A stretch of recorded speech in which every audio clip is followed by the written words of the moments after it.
Welcome back sa ating channel. Naging mainit nga na usapin di umano sa mundo ng social media. Tila makukulong na nga ba si Pastor Apollo Kibuloy at talagang gagawin lahat ni Hontiveros at ni Kuting ng Norte ang kanilang kapangyarihan para makulong itong si Kibuloy na ito.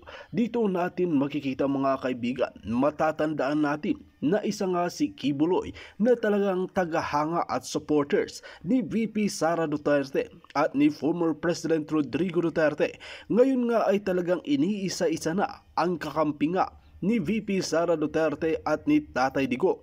Dito natin mapapatunayan mga kaibigan na talagang palapit na palapit ang susunod na election at talagang gagawin lahat ng mga pulpolitiko na ganib sa kapangyarihan ang kanilang makakaya para pabagsakin ang mga sumusuporta sa mga Duterte. Ngunit hindi nga nagpatinag ang taong bayan dahil talagang bueneltahan nga itong si Kuting ng Norte, Lisa Smugs at Tambaloslos.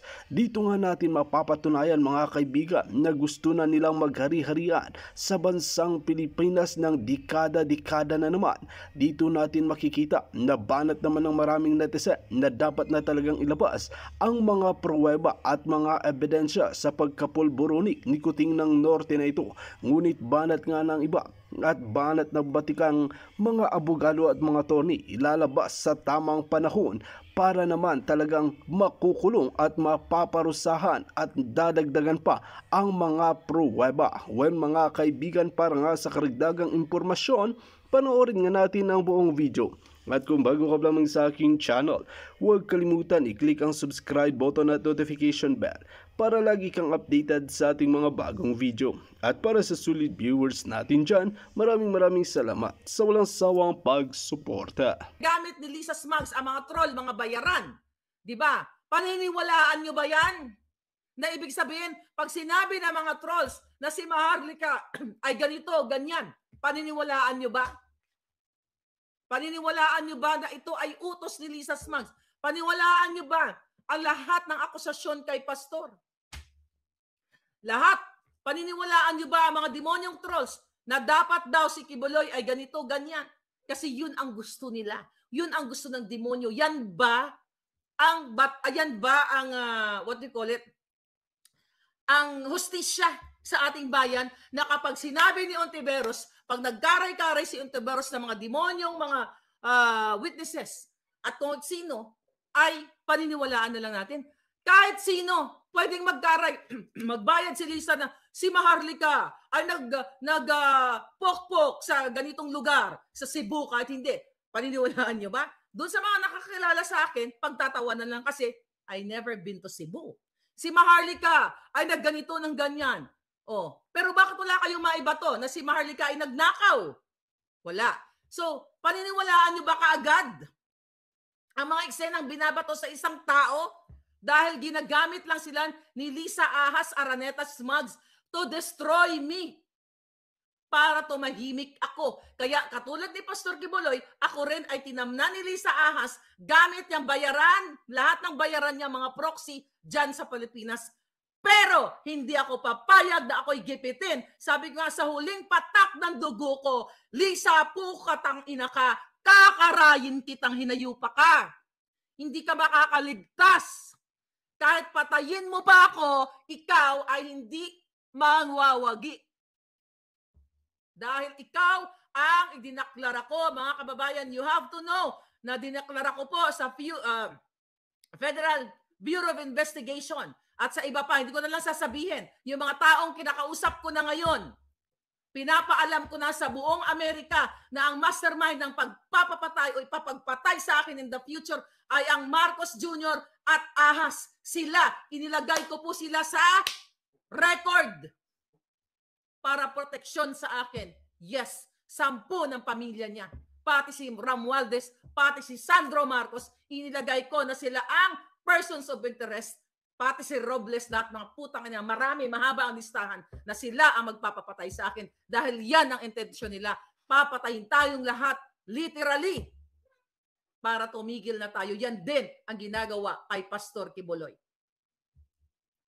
Hindi ko sinusundan ang mga galaw ng mga religious group. ni Pastor Kibuloy. Pero ang ipinaglalaban ko dito, yung panggigipit na ginagawa sa kanya at katulad ng panggigipit sa akin at panggigipit kay General Macanas at sa marami pang ibang ginigipit, even you, yung inyong mga Facebook pages na pinagtitake down ng putang inang Lisa na yan. At hayop ka, Lisa.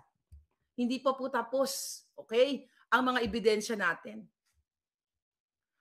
Diba, naalala nyo, sabi ko sa inyo, meron dyan sa Pilipinas pa siya ngayon. Okay? Na may hawak mismo ng ebidensya na si Lisa Ahas Smugs Marcos ay may sinabi na kaya niyang pabagsakin ang mga certain agencies. I'm not gonna say anything right now. Ako, masasabi ko, narinig ko na po ang ebidensyang yon. Hindi lang pwedeng ilabas kasi baka patayin nila ang taong may hawak. Masasabi ko, narinig ko mismo, putang ina ka, Lisa, narinig ko mismo na sabi mo, makikipagsabuatan ka o may kakilala ka dito sa Amerika na kayang ipabagsak o patayin ang negosyo ni ganito. At aabangan nyo muli. Okay? Pinapollow up ko lang. Kasi yung mga papeles, yung mga ebidensya na ibabato sa atin, coming from Department of Foreign Affairs, na si Lisa Ahas ay mastermind ng extraction ng pagdukot sa ng mga bata doon sa Turkey. Abangan mo yan, putang ina ka. Paparinig ko sa buong mundo kung gaano kakahayop, halang ang kaluluwa mo, Lisa Ahas Marcos. Paparinig ko ng bonggang-bongga. Yes. Na hindi pa lang ready, yung may hawak. Na sinasabi mismo ng bunganga ni Lisa na ipababagsakin niya, kaya niyang pabagsakin. Bunganga niya mismo. Kaya nga sabi ko dito sa aking palangga dyan, sa Pilipinas. Sabi ko ng ganon, kailan ka pa ba lulayas dyan? Okay? Umalis ka na dyan, you secure yourself, then pasasabugin na natin. I'm serious. I'm not gonna say anything here. Mga palangga na hindi totoo. At yung bunganga ni Lisa, yung boses na nakipagsabuatan siya sa asawa ni Teddy Boy Locsin Jr. para humingi ng pabor, para dukutin ang mga bata, pakialaman. Okay? Gumamit lang siya ng mga terms na hindi masyadong social climbing 101. Pero sa mga matatalinong katulad ninyo, doon sa video na yon, sa audio na yon, makikita nyo na ang demonyong si Lisa ay isang smuggler na, kidnapper pa. Hayop na yan. Lolitsky, thank you palangga. Demonyo na po ang namumuno. Walang habas sa pagkukuha ng pera ng bayan. Paulit-ulit ba natin sasabihin? Bureau of Customs and everything. Lahat. Pinakikialaman nila. Lahat pati. Yun na lang sinasabi ko sa inyo eh. Sa pagkor na lang eh. Kasabwat ni Lisa si Altenco. Isa pa yan ang ebidensya natin. Okay? May ebidensya din tayo dyan. Nahawak ko. Na hindi ko pa pwedeng ilabas sa inyo. Baka patayin ang mga taong kasi matitrace nila eh. Maaring hindi. Pero I just want to protect these people. Hanggat hindi nila sinasabi na Maharlika, i-go mo na yan, ipakita mo na yan, ipapakita ko sa inyo. Pero i-describe ko sa inyo na yung issue ng PAGCOR at saka yung Okada, okay? Yung intra-dispute ng negosyo na yan. Kumikita si Lisa Marcos dyan, si Tambaloslo, si Altenco. Nandoon po sila mismo sa loob, nasa lamesa ng meeting na yon. Nandoon si Lisa kumukumpas. Okay? Nandoon si Altenco para pakialaman ang negosyo ng Okada, para kumita sila, gamitin, gigipitin ang mga foreign investors. The heck, FDI, foreign direct investment, palaguin natin, putang ina nila. Pero sila mismo ang kumukubra at nanggigipit sa mga foreigners o mga foreign investors para sipsipin ang dugo ng bawat mamumuhunan sa Pilipinas. Tangina ka, Lisa, ang dami mo ng kababuyan. Pinakademonyo, pinakasatanas kang hinayupa ka. Dapat nang mawakasan ang katulad mo. At kahit gamitin mo pa ang trilyon-trilyong pera ng kaba ng bayan at smuggling money, hindi ka magwawaging hayop ka. Kaya gusto mo akong papatay? Ha? Matira ang matibay. Ako, alindog ko, laban ng mga demonyo ninyo. Ang naniniwala ako na may Diyos nakakampi ang katotohanan. At kayo, ang demonyo at Satanas, ang kakampi nyo sa ngayon. Pero babaliin namin ang mga sungay ninyong lahat. Mga hayop kayo. Okay. Ito ngayon ang kahayupan ni Lisa Smugs. Naalala niyo yung sinabi ko sa inyo. Na even ang mga taga BIR, okay, hinahanapan ng butas ang mga negosyo. Actually, kinakabahan ako diyan kay Willie Rebellami. Baka si sunod na ni Lisa yan.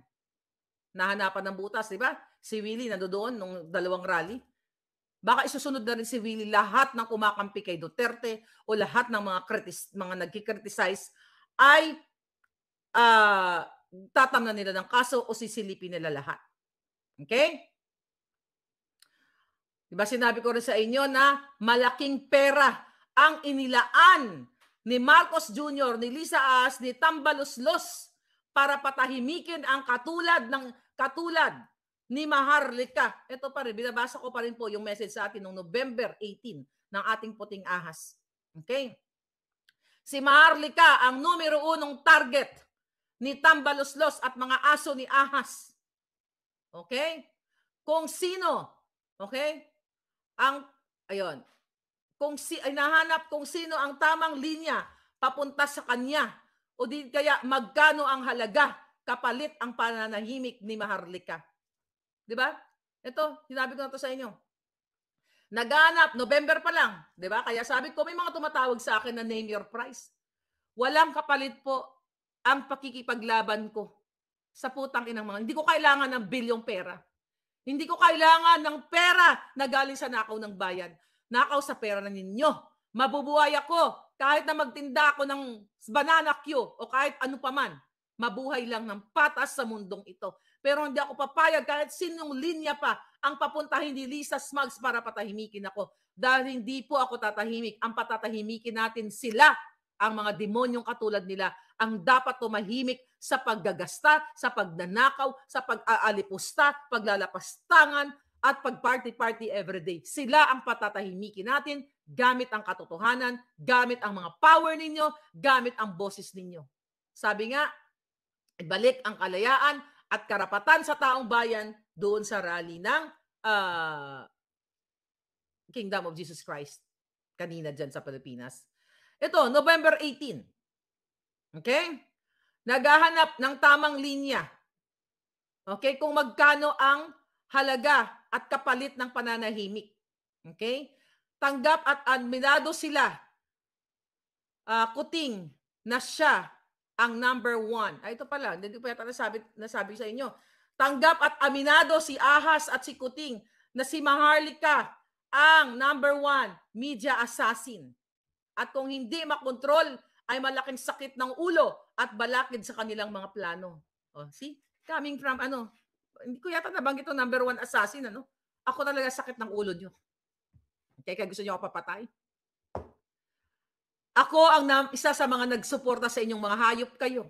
At pinangako ko rin sa aking mga followers, kayo mga palangga, the moment na nakita natin na si Kuting ay mambubudol o hindi gagawin ng tama, ako ang number 1 na kritiko. Tinupad ko lang, mga kababayan, ang pangako ko sa inyo na hindi ako bulag. Yung mga nakafollow sa akin, sinabi ko yan. Sabi nga ng friend ko, Maharlika, paano kung mabigo ka? Paano kung hindi gagawin ni BBM? During that time, ang kanyang pangako, ang sabi ko, huwag ka naman ganyan. Ayoko naman dumako sa ganyan, pagtatawanan tayo ng mga dilawan. Pero tama yung friend ko. Pero ang sagot ko sa kanya, well, pag nangyari yan, ako ang number 1 na kritiko. Kaya nga sabi nila, ako pala ang number 1 assassin sa media. Kasi pag hindi ako napatahimik, lalong lalala. Lalala ang kanilang kababuyan kasi makikita. Hindi man ako gumawa ng kwento. Hindi ka paniniwalaan ng taong bayan. Hindi kayo maniniwala. Kayo dyan, sa akin, kung ako ay uupo lang dito, ano kaya invento nating kwento ngayon? Si Lisa Smugs, si Lisa As Marcos, yung kanyang tiyan ay punong-puno ng pera ng bayan. Butod na butod. Okay? Totoo naman. Hindi yan invento. Ang inventong kwento ay walang sense. Nonsense. Ibig sabihin, buang ka lang. Katulad ng mga kwento nila na binabato sa akin. Okay? Nagagawa ng mga kwentong ganito, ganyan. Yun. Pero, ang kwento dito is not kwento. Factual. November 18, winarningan ko si Pastor Kibuloy na ayon sa putingas, narinig na ikaw, Pastor, ay gaganituhin nila. Pati ako kasama, papatoba ang Facebook. Oh, ginawa ko ba? Ano, nag-invento lang ako? Putang ina, more than 1 million viewers yung dalawang Facebook page na yon. Ano ako, buang katulad nila? Di ba? Katulad ng ginagawa ng gobyerno na hack me, pinahahack nila ang mga site ng sariling ng different agencies ng government. Katulad ng Congress, hack me, mga buang niya mga yan. Para what? Ipahack nila para may sisihin na ganito, para ma-justify nila, na maikubli nila kung ano man yung mga present documents doon na hinahalungkat ng taong bayan. So temporarily, kunyari hinak para maikubli nila yung mga dapat nila ikubli. Ganun kababoy ang mga putang inang ito. Mga kababayan. Okay, here's another issue. Ay, giatay. Ito ha, another issue to, ngayon. Ngayon nagsalita ang mga hayop na to, ito. Nasa Australia sila ngayon, di ba? Okay. Basahin natin. So, nagyabang. Okay? Si Kuting doon, nagbitbit ng kanilang mga entourage sa mga patay gutom. Okay? Patay gutom. I mean, mga ganid sa kaban ng bayan.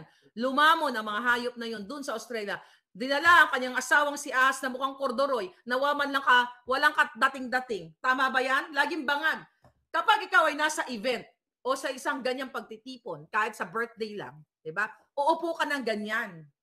Maayos kang uupo kasi nakikinig ka sa asawa mong bangag. Pero dahil bangag, ang jutang journalista nakaganyan. Nakaganyan na siya, oh. Para laging bangag. Nakikita ko siya, eh. Doon sa sinend sa akin.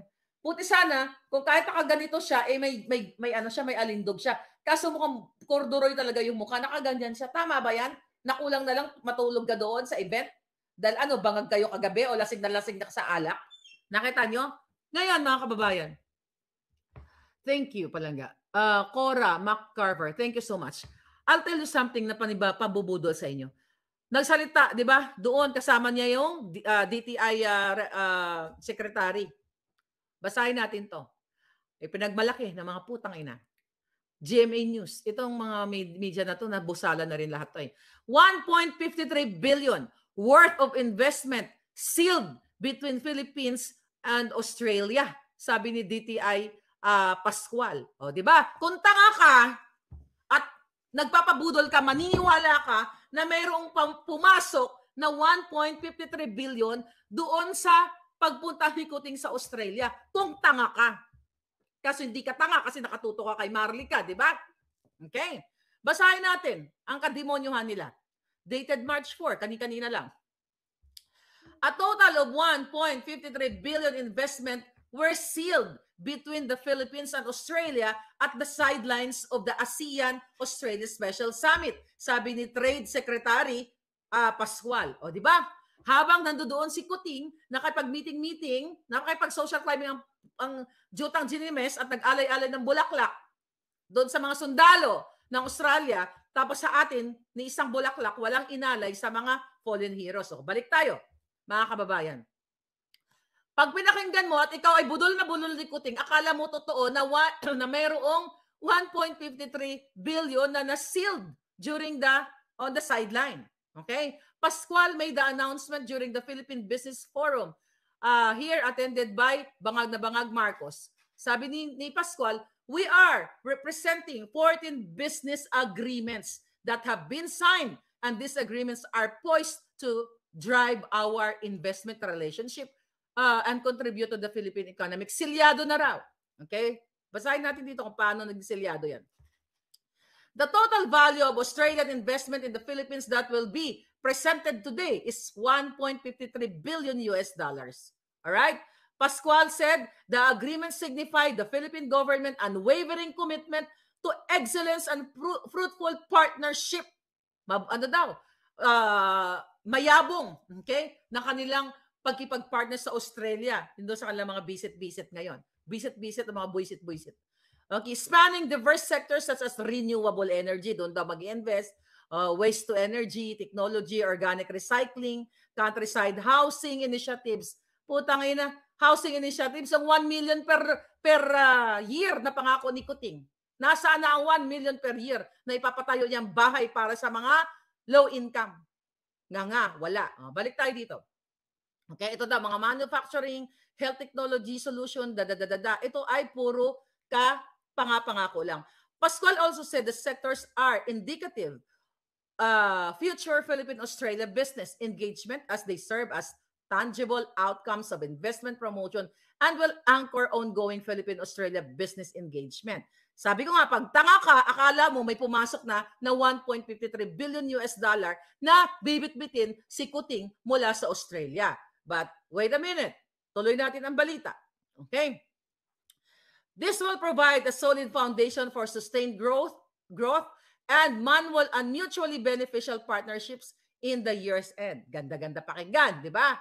Pascual expressed gratitude to the companies and business leaders who put substantial effort in negotiating and diligently crafting the agreements between Manila and Canberra. Okay? Ang sabi pa dito, your dedication, sabi ni Pascual, your dedication has yielded strategic alliances charting the new course of our collective future. Let us uphold the spirit of collaboration and seize the opportunities. Okay? Ito, pakinggan nyo. Ano yung agreement? You read about this. The business deals, okay, doon sa mga binasa na 1.53 billion, mayroong mga manufacturing maganda benepisyo sa Pilipinas, chuchu-chuchu, yun ay laway lamang. Kaputahan ng laway ng mga appointee ni Kuting na ginagawang mangmang ang taong bayan. Here's the agreement. The business deals consist of 10 memoranda of understanding between Filipino and Australian business leaders and 2 letters of intent from Australian business leaders who intend to invest the Philippines. Intent pa lang. Diba? Memorandum pa lang, mga palangga. Hindi siya na-sealed na nagbigay na ng pera ang Australia. Kasi ano bang ibig sabihin ng Memorandum of Agreement? Kasunduan. Diba? Ginagawa ang kasunduan sa mga negosyo o katulad sa pangpolitika o panggobyerno. Anong nilalaman itong buwaka ng inang kasunduan na ito? Nakalagay doon yung mga detailed, kung ano yung mga obligasyon or mga rule, whatever, kung ano yung mga gusto ng both parties, mga palangga, na gagawin nila sa proposed business na yon. Yun ay agreemento pa lang na tayo, mag-isip tayong dalawa o magnegosyo tayo ng ganito, pero wala pang money involved. Laway pa lang. Yan ang katotohanan, mga palangga. Laway pa lang itong transaksyon na ito. Hindi pa nanganganak, hindi pa siya itlog. Hindi pa nga nachuchukchak ang manok ng sulog. Tama ba? Di ba? Ang manok baka pag nangitlog, di ba chinuchukchak din sila ng sulog? Yun na sulog. Rooster. Okay? Tandang. Okay? So yung manok, yung inahing manok, hindi pa chinuchukchak ng tandang. Hindi pa chinuchukchak ng sulog, pero ang putang inang Marcos Jr. na ito, hayop, binibilang na nila ang ililay na eggs ng manok kahit wala pa. So agreemento pa lang na proposed intention, kaya nga letter of intent. Ako, I can tell you, mga palangga, mga kababayan, LB, pwede kong sasabihin kay LB, kumusta ka dyan? Saan ka ba, LB? Eric Barker, saan ba kayo? Kunyari, nasa Japan kayo or somewhere else. LB o Ricky, ganito ha, gusto ko magnegosyo dyan. Okay? Gusto ko magnegosyo, magtatayo ako ng peanut butter manufacturing plant sa let's say sa China, sa Japan, or whatever. So ito naman, magpipirma tayo ng memorandum of agreement. Ano ba gagawin natin, Maharlika? Ito yung points ko. Pag nagtayo tayo, ganito, ganyan. Maglalabas ako ng 2 bilyon, kunyari, 2 bilyon. Yan ba ay kita na ng taong bayan? Agreemento pa lang. Memorandum of agreement and letter of intent to do business together. It's not yet final na naglabas na ang Australia ng pera ng 1.53 billion papunta sa Pilipinas. Sure na. Yan ang ginagawa ng putang inang magdadalawang taon na ikot ng ikot. What do you call it? Pledges. Pero ang gastos ng mga hayop na to, magkano ang ginastos sa fuel, sa lahat, paglamon nila, pabalik-balik sa Australia, yan ang ilabas nyo sa taong bayan. Hindi yung kadyutaang 1.53 investment ek-ek. Laway pa lang, ginagawa nyo ng kita ng taong bayan. Ginagawa nyo na, ginababoy nyo ang taong bayan na kayo ay what? Nagbitbit na ng, what do you call it? Nagbitbit na ng bilyon-bilyon pera. Hayop kayo. Kita nyo mga kasinungalingan, mga palangga? Oh. Posible, baka barya-barya lang ang ano sa atin. Baka barya-barya lang ang ipapadala sa atin, mga kababayan. Alright? So walang kwenta, walang basihan na ang Australia ay nag-invest na sa Pilipinas. Pero may basihan tayong lahat na ang pera natin na dapat ay ini-invest, personal money natin, domestic investment dapat, ay ginastos ng buwakan ng ina nila pabalik-balik sa Australia. Yon ang ilalabas nyo sa taong bayan kung ilang milyon ang binitbit nyo papuntang Australia, ilang droga ang binitbit nyo sa inyong eroplano, yon ang sabihin nyo sa taong bayan. Hindi yung kadyutahan ng Memorandum of Understanding.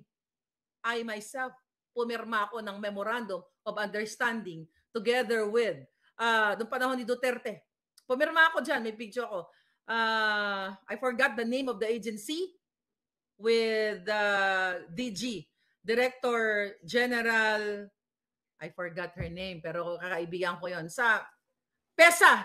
Yeah, sa PESA. Noong panahon ni Duterte. Nandyan ako sa consulate, pinapirma ako ng bonggang-bongga ng Memorandum of Understanding, ugnayan ng Filipino community, ganito, ganyan. May mga amount din doon. Di ba? O, yung iba doon natuloy. Pero nung pumirma ba ako ng Memorandum of Understanding, di ba? Na tayo, ganito kasi yan nakalagay doon sa mga Memorandum of Understanding ng Filipino community ay makikipagsundo doon sa Pilipinas na para mamuhunan. Pwede ako magsabi doon na laway lang. O sige, tutulungan ko yung gobyerno, okay? Diyan sa PESA, let's say sa Davao, mag-i-invest ako ng $2 million. Okay? Pwedeng laway lang kasi wala man akong $2 million. Diba? O $2 billion. Pwede ko magsabi, magpa-cute-cute lang ako. O sige, pipirma ako dyan na ako, si Maharlika, ay susuportahan ko ang mga proyekto ng gobyerno. I'm willing to invest. I'm willing to invest $2 billion. I can just sign like that. Ang tanong, ibibigay ko ba ang 2 billion ko? Kaya wala nga akong 2 billion. You know what I mean? So, laway lang. Kaya sabi ko sa iyo, kung nakatuto ka kaya Maharlika sa channel natin, dyan sa mga link, doon po, mga legit account natin, hindi ka magiging syunga, hindi ka mabubudol. Kasi, ang ginagawa ng mga balita ng mainstream media, kung tanga ka talaga at hindi ka nakikinig sa channel ko, mga kababayan, kaya kang budulin ni Kuting. Kasi nga naman, ang headline, ayan o, the headline is what? 1.53 billion worth of investment. Sealed daw between Philippines and Australia. Putang ina, sealed. Nagbigay ba sila? Bit-bit ba nila lahat? Magpo-forward pa nga ng letter of intent Di ba? Anong kadyutahan yan? Mga kababayan, gamitin ninyo ang power ng social media para hindi maging tanga. Matagal na po tayong ginagawang tanga ng gobyernong ito. Hindi lang ng gobyernong ito, nung mga nakaraan pang mga politiko. Kailangan natin what? Alright? Rest na madam, kailangan ka namin, sabi ni Ashnor. My blood pressure is just fine, 120/80. Okay? Budol-budol gang, sabi ni Winston Santos. Collateral damage si Pastor, sabi ni Josephine Pabua. Okay, laki sa nakaw, bangag resign, sabi ni Pamsot. Ayun na nga mga kababayan. Okay, susundin ko si Palangga. Sino yun? Si Ashnor. Kanina, well, I'm always like this, mga Palangga. Hindi naman to bago. Di ba? Etong gustong gawin. Okay? Gawin nila. Alam mo, sa totoo lang, kung nakamerahan nyo lang ang ginagawa ni Lisa at ni Kuting, kulang po ang 1 billion na gurgur sa kanila na parusa. Kulang ang 1 billion na bitay. Kulang ang 1 billion na hampas sa mga katawan na demonyo. Ang parusa sa mga hayop na to, 10 ng pakipagsabuatan nila. Magto 2 years na. Kumusta ang droga sa Pilipinas? Nagkalat, nasisira ang kinabukasan ng inyong mga anak. Panggigipit. Paulit-ulit na lang everyday. Pero paulit-ulit yung kanilang pagnanakaw. Sobra na, tama na. You speak up. Naniniwala ako na kakampi natin ang langit at katotohanan. Kung kayo ay magsama-sama sa kalsada lahat, kapag may nagnanawagan, okay, na tayo ay puksain na natin, kunin na natin si Kuting, peacefully, peaceful assemble lang ang kailangan natin. Kaya mananawagan tayo sa ating mga men in uniform, huwag kayong mananakit. Kahit inutusan kayo ni Lisa na bangbangin ang mga taong bayan, huwag na huwag niyong gagawin yan.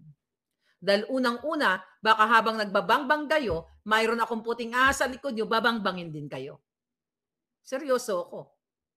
Huwag niyong babangbangin ang mga nagpi-peaceful rally. Dahil umpisa pa lang, yung Davao, Cebu, and now, Liwasang Bonifacio, sa susunod, nandyan na kaming lahat sa loob at bubuhatin namin si Kuting peacefully. At para manahimik si Kuting, reregaluhan ko siya ng typical na totoong pulburon, hindi yung pulburon na bawal. Lulunurin ko siya sa pulburon. Ako mismo ang gagawa ng pulburon. Anong flavor ng pulburon? Cyclone. You know what I mean? Cyclone BBBB. Yan ang lalagay ng pulburon natin. Palunok natin si Kuting at si Lisa Smugs para manahimik na sila. Kung sino ba magregalo sa kanila ng ganyan? This government, mga palangga, alam mo, hindi ko in-expect na sa moment na ito, mga naraang moment ko, na ito yung magiging laman ng vlog ko. Dahil nung sinuportahan ko sila, sige magpakalma ako palangga, nangarap ako na umuwi ng Pilipinas para pagyamanin na lang yung kakaparanggot na lupa namin dyan sa Pilipinas na magtanim ako ng mga gulay. Yun lang ang pangarap ko. Napakasimple lang. Hindi ako nangarap na magnakaw. Hindi nga ako nangarap na magkaposisyon. Taliwas ang pinapakalat ni Lisa Smugs. Ang gusto ko lang, umuwi ang mga OFW. Mabigyan sila ng opportunity, yung kanilang mga sakahan, mapagyaman nila. Masarap po maging farmers. Bakit ko gusto maging farmers? Sa Amerika, ang mga farmers mayayaman. Mayaman po ang mga farmers dito. Hindi katulad sa Pilipinas. Pag farmers ka, di ba sa ating farmers, wala ka man lang gear, yung buong, yung mga kuko, puro lupa, wala ka man lang bota. But dun sa mga farmers na mayroon dito, you protect yourself po. Magsuot kayo ng gear kung kaya ninyo, magbota kayo, mag-gloves kayo, gumamit kayo ng mga pang-modernong kung meron kayong kakayahan, huwag ninyong gamitin ang inyong mga kamay para magbungkal ng lupa o magtanim. Kung kaya ninyong magbumili ng mga new technology for your small farm, do it. Even yung mga workers ninyo na mga nagtatanim ng mga kamote, pasuotin nyo ng bota, pasuotin nyo ng gloves, bilhan ninyo. Diba? Kasi protektahan nyo yung health. Health is wealth. So, hindi lang kayo ang amo, nakabota kayo, nakagloves, tapos yung mga taga-tanim ninyo, nakatapak lang mga paa. Bakit ko alam yan? Nakita ko yan sa Bisaya ako eh. Kaya nga nung ako'y lumalaki na, sabi ko, pwede naman palang bumili ng bota. Pwede naman pala bumili ng gloves. Bakit itong mga kaluluoy na mga farmers, lutak-lutak ang mga putik, mga palangga? You know what I mean? So ngayon, mga kababayan, kaya gusto ko maging farmer. Gusto kong bumalik sa Pilipinas na pwede ako magtanim nang hindi ako tututukan ng mga NPA. Asan ang baboy mo, Maharlika? Kukunin na namin yan. Galing ka ng Amerika, ha? Ito, kunin ko to lahat ng mga ano mo. Paano tayo babalik? Kung ang mga NPA, mga kakaliwa, ay pinalaya ni Marcos Jr. Imbes na bitayin ng mga putang inang yan, pinalaya, binigyan ng amnesty. Paano tayo babalik sa Pilipinas? May kaibigan ako, nagbibenta siya ng bahay. Although hindi man ako bibili. Kasi wala akong pambili. Meron siyang sinasabi na, shout out doon kay Palangga. Huwag natin parang si Palangga, nandiyan siya lagi. 2.5 million. Maliit lang yung bahay, somewhere there. Sa Maynila. Sa Bulacan area. Maganda sana, pero sabi ko sa kanya, alam mo Palangga, dito sa Amerika, mga bulubundukin, malayo-layo ng konti ng LA, mga 2 hours siguro drive. 2.5 somewhere papuntang Vegas o papunta north or south. Marami. Sabi ko, meron dito 2 million lang. 2 acres na o 2.5 acres. Pwede mong gawing babuyan. Ibig sabihin, kaya ako nasasabi sa inyo yon, mas mura pa bumili ng lupa dito. Kung gusto mo, sabi ng palangga ko, bakit ka mababalik sa Pilipinas? Butang ina lahat kawatan. Tututukan ka pa doon kunin yung mga baboy mo. Dito 2 milyon lang, pwede tayong bumili ng lupa na bonggang-bongga. Gusto mo Pag magtakbuhan kayo ng baboy, magabulan kayo. Mura lang. 'Di ba? Hindi ka pa mamasahe. 2 hours drive lang, 2.5 hours drive lang, nandoon ka na. Then if you really wanna stay sa city, then you can stay. Sabi ko, pero masarap kasi yung galing ka dun sa pinanggalingan mo, lupang tinubuan. Oo, sabi ganon. Na-imagine na kiss ko, ayaw nila bumalik doon. Oo nga, masarap nga yun, mama. Pero, sabi niya, eto tutukan ka ng baril ng mga putang inang mga yon. Sabi mga kalaban mo ngayon. Sabi ko, pag umuwi ako ng Pilipinas, patay na lahat ng kalaban ko. Di ba? Patay na yung mga yan. Okay, pag dumating yung araw na yon, few years, baka ngayong taon. Di ba? Kailangan makabalik ako ng Pilipinas ngayong taon. Pagtanggal na si Kuting. Kasi pag umuwi ako dyan, sa airport pa lang, nakatimbre na kay Rimulya sa immigration na ikulong si Maharlika. That's their intention. Ano ako pahuli ng buhay sa kanila? Palusto. Hindi ko hayaang katulad ginagawa ni Tebes, ni Bantag, at katulad ng ginagawa ni Pastor Kibuloy, hindi ko sila hayaang makahawak, makalapit sa alindog ko. Kasi hindi patas ang ginagawa ng mga buwaka ng inang to. Ang ginagawa nila ay panggigipit. Bakit ka, mga palangga, bakit ka magpapahawak sa mga demonyo? Tayo ang hahawak sa kanila. Bubuhatin natin ang mga buwaka ng ina. Kaya you have to get up, speak up. Alright? Doon sa mga palangga ko na nagmamahal sa kay Palangga Maharlika, thank you so much po sa inyong lahat. So ngayon, eto yon, mga kababayan. Okay? Mga palangga. Hindi tayo papayag na tatagal pa ng Pasko. Ito mga putang inang ito, si Lisa, si Ahas, si Marcos Jr. Hindi tayo papayag. Tatanggalin natin sila sa ayaw at sa gusto nila dahil sa pambababoy, panggigipit sa inyong lahat. At doon sa mga palangga ko na nag-super love, super chat, thank you so much mga palangga. At thank you sa ito pala mga palangga ko, okay? Ayan. Cora MacCarver, Lolitsky, Verana Live Studio, Jetro Son, Lorma Guevara, Francisco Ginkar, and Golf Steward. Thank you so much for love. Walang refund. Thank you for keeping us informed, sabi ni Cora. Pangkapi palangga, sabi ni Lolitsky, please greet Basha Fuko and Basha Fuki. Makontrol yan alam mo, please Basha, makontrol yung nagbigay refund ko yan. Control yan, $1. 99 cents. Anyway, mga palangga. Hindi nakakatawa yung nangyayari sa ating bayan. So you have to get up, speak up. So dito po ako, hanggat may boses ako, hindi ako titigil. Walang tigilan. Hanggang sa huling patak ng dugo natin, pero siguraduhin natin na hindi ang dugo natin ang papatak, kundi ang mga demonyong kalaban ng bayan. Thank you. I'll see you later.